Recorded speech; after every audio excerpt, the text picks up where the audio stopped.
કરતે મેં જમવામાં બનાવી દીધું. તો હેલો એવરીવન, ગુડ મોર્નિંગ, જય શ્રી કૃષ્ણ. આજે થઈ ગયું છે લેટ અને વાગી ગયા છે 9 અને હજુ તો જમવાનું પણ બનાવવાનું બાકી છે. તો ચાલો ફટાફટ મચ્છીઓને પહેલાં જમવાનું આપી દઈએ, પૂજા કરી લઈએ અને ત્યાર પછી જીગુનું ટિફિન રેડી કરી લઈએ. So let's go. Jigu good morning.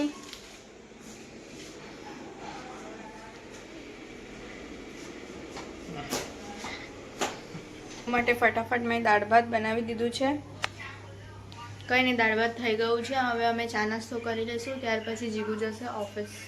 આજે નાસ્તો બનાવ્યો નથી બિકોઝ આજે લેટ થઈ ગયું હતું એટલા માટે. મેં લઈ જવાના આજે?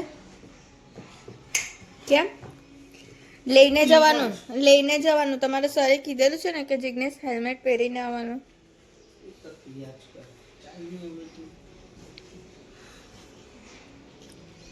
બતાવો ચશ્મા. જીગુ 9:30 વાગી ગયા. હમણાં જમવાનું 5 મિનિટ લેટ બનેલું હતું તો કરતે.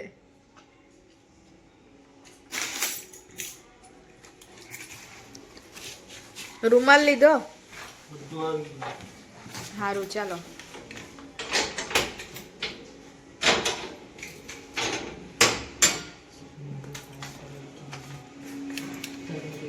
Bye bye. ને ફાઇનલી જીગુ ઓફિસ માટે નીકળી ગયા અને હવે આપણે છે ને મશીનમાં કપડાં નાખી દઈશું. કિચનમાં થોડું ઘણું વાસણ ને આ તે છે, બેડ એવું ક્લીન કરવાનું છે, ફટાફટ કરી લે. સો સ્ટે ટ્યુન. તો કંઈ નહીં, ફાઇનલી આપણું બધું જ કામ પતી ગયું છે. બસ ખાલી મશીનમાં કપડાં નાખ્યા છે, બસ ધોવાઈ જાય એટલે આપણે સૂકવા નાખી દઈએ. આ સ્ટેન્ડ જોઈ લઈએ કે કપડાને ધોવામાં કેટલી મિનિટ બાકી છે.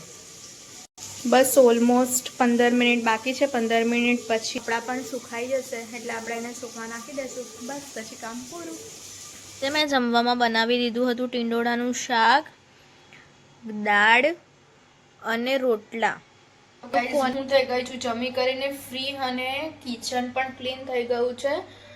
હવે કરીશું આપણે આરામ. તો હું તમને એકવાર કિચન બતાવી દઉં, પણ એકદમ ક્લીન થઈ ગયું છે. બસ હવે કરીશું આપણે થોડો ઘણો આરામ અને ત્યાર પછી આજે સાંજે અમારા કિચનના માસ્ટર શેફ ચેન્જ થવાના છે અને આજે જમવામાં શું બનશે, સાંજે અમે લોકો ક્યાં ફરવા જશું, શું શું કરશું, એના માટે તમારે અમારો હિન્દી બ્લોગ જોવો પડશે. તો બન્યા રહો. તમને અમારો વિડીયો કેવો લાગે લાઈક, કમેન્ટ અને શેર કરી દો. ચેનલમાં નવા હોય તો જલ્દીથી જલ્દી સબસ્ક્રાઈબ કરી દો. મળીએ એક નવા બ્લોગની સાથે. ત્યાર સુધી હરે કૃષ્ણ.